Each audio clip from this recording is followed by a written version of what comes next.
Welcome to the Gold Coast Smart Real Estate Podcast. I'm Brad Scott, here to help you make smart moves in the Gold Coast property market.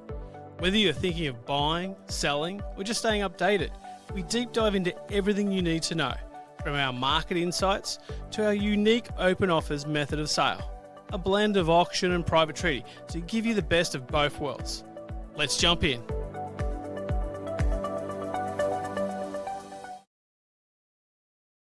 Hello and welcome back to the Smart Real Estate Podcast, where we bring you up-to-the-minute insights to help you navigate the property market right here on the Gold Coast. I'm Adam Bell, and today we're doing a deep dive into the latest market update, because if you've been paying attention, you'll know things are changing fast. Interest rates, buyer demand and property prices are all shifting, and whether you're a buyer, seller or investor, understanding the market right now is the key to making smart decisions. Joining me as always, Brad Scott, Principal of Smart Real Estate here on the Gold Coast. Brad, let's get into it. What's the big headline in the market right now? Yeah, so we've seen a big shift, Adam, especially in the last sort of quarter since the new year. We saw a bit of a big decline in the local Gold Coast market on the buyer side. They were sort of really pulling back, being a bit hesitant, not sure what was happening with interest rates and moving forward.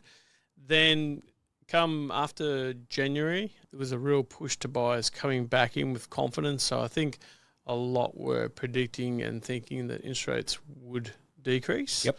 I wasn't quite sure it was going to happen. No, I think we spoke about that in one of the previous episodes. So we did get that 0.25% reduction, which was good. And what month was that? Was that February? Yeah, so in February. So we've seen really strong demand over the last 2-3 months particularly. Okay. Back in the market. So are you saying then prices are rising, stabilising, softening? It's a bit of anyone's guess at the moment, isn't it? Yeah, so it depends on what you're buying. If you're buying or selling houses or units, they're two very different markets. Right, okay. Different trends happening with those. Yeah, we're seeing the units definitely not being as strong as houses with land. Yep. We've had some great results recently in Southport, Labrador, 3-bedroom houses, 4-bedroom houses. Good sized blocks of land, 600, 800 square metres. Yep. Very, very strong, very popular. Definitely seeing price increases in that sort of property type. Okay. Conversely, with units have still been going okay, some better than others, but definitely not as strong as the house and land. Sure. So what's driving this trend? We did have that one interest rate reduction. Yeah. And again, everyone's now debating what's going to happen going forward, whether there are any more, whether that's it, or even potentially going the other way. How much is interest rates having an impact on what you're seeing happening? Yeah, surprisingly more than I was expecting. So I think there's been a lot of uncertainty with the market, with buyers sort of deciding when to pull the trigger and what's happening. Yep. There seems to be a clear ethos from buyers that it's time to get back in now, because the whole inflationary cycle seems to have, ridden out the wave. Yep. We've now it appears as though that's now sort of bottomed out, and we know that with interest rates going down. Yep. And it's sort of a good time to get back into the market, as that cycle has now alleviated and we move on to the next cycle. Sure. Now we've got an election coming up, not too far away. I think it's May at the latest, I think, from memory. Yeah. What does that do to historically, I've been selling real estate on the Gold Coast for almost 20 years. You've been through a few elections there. Been through a few elections, and what we'll generally see is a little bit of softening in the lead up to the election, generally about 3 or 4 weeks before. It's just a bit softer. And as we most likely going to have a May election, I think, seasonally through winter, it will be lower demand seasonally for every winter through the Gold Coast. So you have high demand when we have warmer weather as you go into spring and summer. Yep. And the buyer demand sort of drops off as you go into winter. So with the compound effect of going into winter with an election, we're probably going to start to see, April, May be a little bit softer months on the demand side. Yep. And a lot of people, unfortunately, just wait to see what happens with the election and who wins, whether it's Labor or Liberal. Yep. My personal view is it shouldn't make any difference. Mate, I talk about this in all markets, not just property. Why does an election make people stop? Yeah. I just... I mean, life goes on, but, Yeah. obviously depending on which party it is, consumer sentiment and confidence from, business will definitely be swayed to one side versus the other. Yep. So I can understand that thinking, but at the end of the day, with residential, we all need a roof over our heads. So people are still buying, people are still selling. The market will still continue, regardless of what's happening with cyclones or elections. Life goes on. So I personally wouldn't be, if I was a buyer, it would be actually a really good buying opportunity in April and May because it will be a bit softer. Yep. And that's, as a buyer, that's when you want to be buying, when you don't have as much competition. Right now, in that sort of February, March, great time to be selling. And I think the astute sellers are, sort of the ones that are ahead of the game and can sort of see the writing on the wall.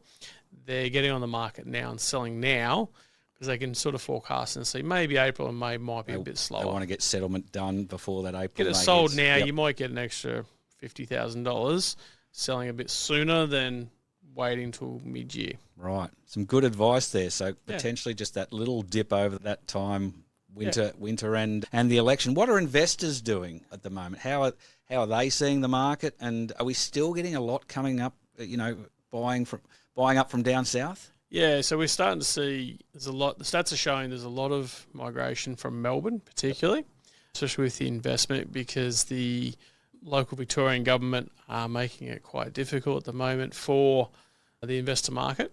So a lot of those investors are leaving Victoria in droves, and a lot of that we see with stats that a lot of that money is flowing up to Queensland and particularly the Gold Coast, mostly because we've got good rental yields here. So we're sort of getting 5.5% rental yield on average. Yep. Compared to with Melbourne, you might be getting 3%. So there's an inverse relationship with return on investment and capital growth generally. Yep. But the good thing with the Gold Coast is because of the lifestyle factors here, we see good capital growth here along with good return on investment, good gross yields. Yep. So there's a lot of money flowing into the Gold Coast from the investor market. Fantastic. Okay, so you've talked about what's sort of happening between houses and units. Yep. You obviously cover the whole of the Gold Coast.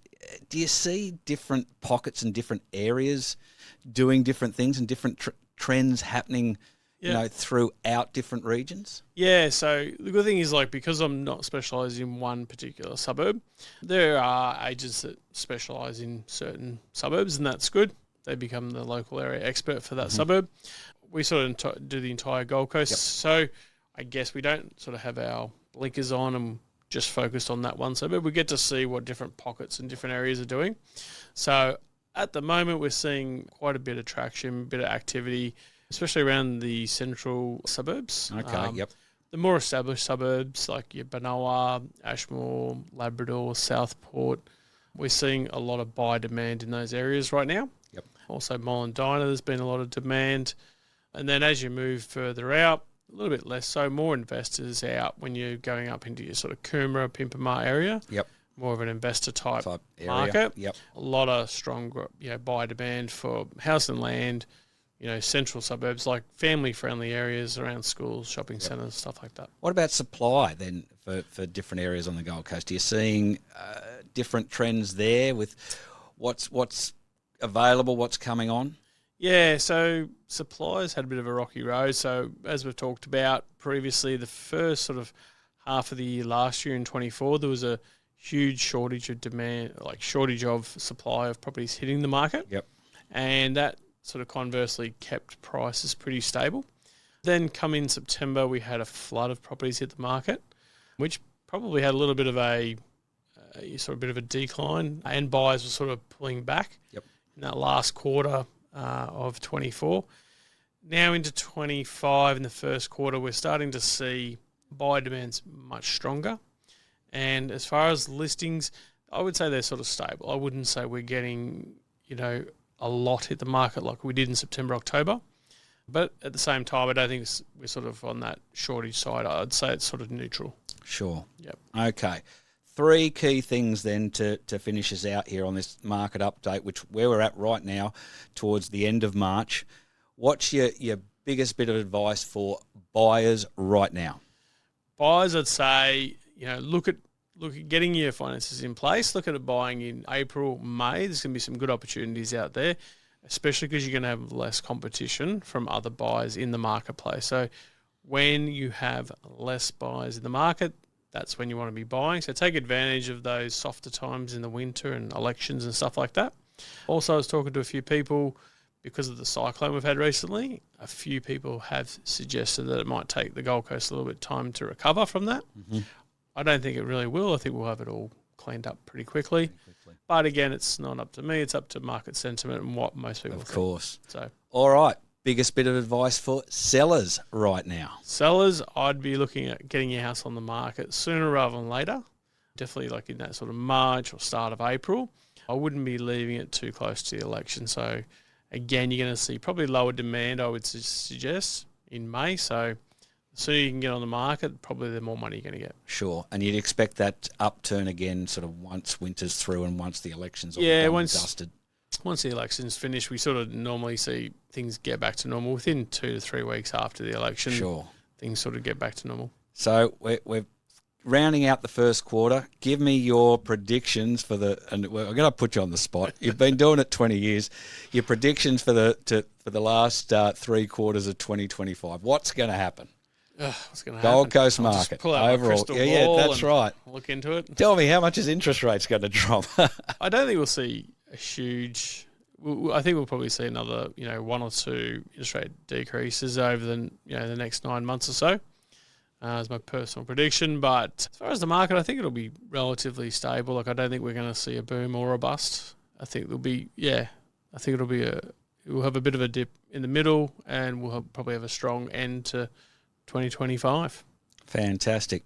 Well, look, that really is a pretty solid market update. One thing is clear, whether you're buying or selling, understanding the current conditions can make a huge difference to your strategy and results. Brad, thanks for breaking it all down for us. And if anyone wants to stay ahead of the market and get expert advice on buying or selling, what's the best way to get in touch with you? You can either send me an email to brad@smartrealestate.com.au, give me a call on 0408 338 605, or just have a look at the website, smartrealestate.com.au. Fantastic. And look, that's a wrap for this episode of the Smart Real Estate Podcast. If you found this valuable, make sure you follow, leave a review, and share it with anyone else navigating the property market right here, right now on the Gold Coast. We look forward to seeing you next time on the Smart Real Estate Podcast. Thanks very much, Brad. Thanks, Adam. Thanks for tuning into the Gold Coast Smart Real Estate Podcast. Remember, if you're thinking of selling, be smart. Explore your options and consider the power of open offers method of sale to maximise your result. Don't forget to subscribe so you never miss an episode. And if you found today's insights helpful, feel free to share with a friend. Until next time, happy house hunting.